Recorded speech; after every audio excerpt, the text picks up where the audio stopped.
ರೀ who is Chandu Patil ರೀ. ಯಾರ್ರೀ ಚಂದು ಪಾಟೀಲ್ ಅವರು?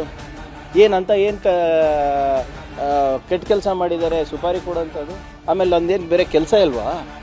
ಇದು ವಿಜೇಂದ್ರ ಅವರು ಯಾರ ಬಗ್ಗೆ ಏನು ಮಾತಾಡ್ತಾ ಇದ್ದಾರೆ ಅಂತ ಸ್ವಲ್ಪ ಜವಾಬ್ದಾರಿಯುತವಾಗಿ ಮಾತಾಡಿದ್ರೆ ಒಳ್ಳೆಯದು.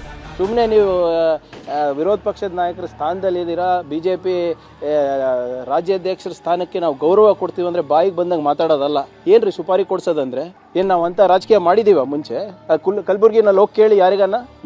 ನಿಮ್ಗೆ ನಾಚಿಕೆ ಇರಲಾರ್ದೆ ಆ ಮಣಿಕಂಠ ರಾಠೋಡ್ ಅಂತವ್ರಿಗೆ ಟಿಕೆಟ್ ಕೊಡ್ತೀರಾ, ಬುಕ್ಕಿಗಳಿಗೆ ಟಿಕೆಟ್ ಕೊಡ್ತೀರಾ, ಕಲಬುರ್ಗಿನಲ್ಲಿ ಅಕ್ಕಿ ಕಳ್ಳತನ ಮಾಡಿದವ್ರಿಗೆ ಟಿಕೆಟ್ ಕೊಡ್ತೀರಾ. ನಿಮ್ಮ ತಂದೆಯವ್ರ ಬಗ್ಗೆ ಮಾತಾಡ್ರಿ ನೋಡೋಣ.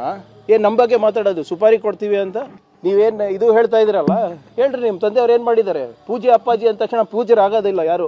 ಇದು ಸ್ವಲ್ಪ ಅತಿ ಆಗ್ತಾ ಇದೆ.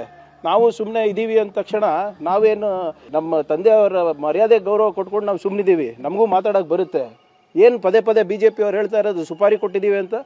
ಆ ಪ್ರವೃತ್ತಿ ಬೆಳೆಸಿಲ್ಲ. ನಾನು ಮುಂಚೆನೂ ಹೇಳಿದ್ದೀನಿ, ಈಗಲೂ ಹೇಳ್ತಾ ಇದ್ದೀನಿ. ಬಸವ ಮತ್ತು ಬುದ್ಧನ ತತ್ವದ ಎಷ್ಟು ನಮ್ಮ ಮೇಲೆ ನಂಬಿಕೆ ಇದೆ, ಅಷ್ಟೇ ಅಂಬೇಡ್ಕರ್ ಅವರ ಹೋರಾಟದ ರಕ್ತ ಇದೆ.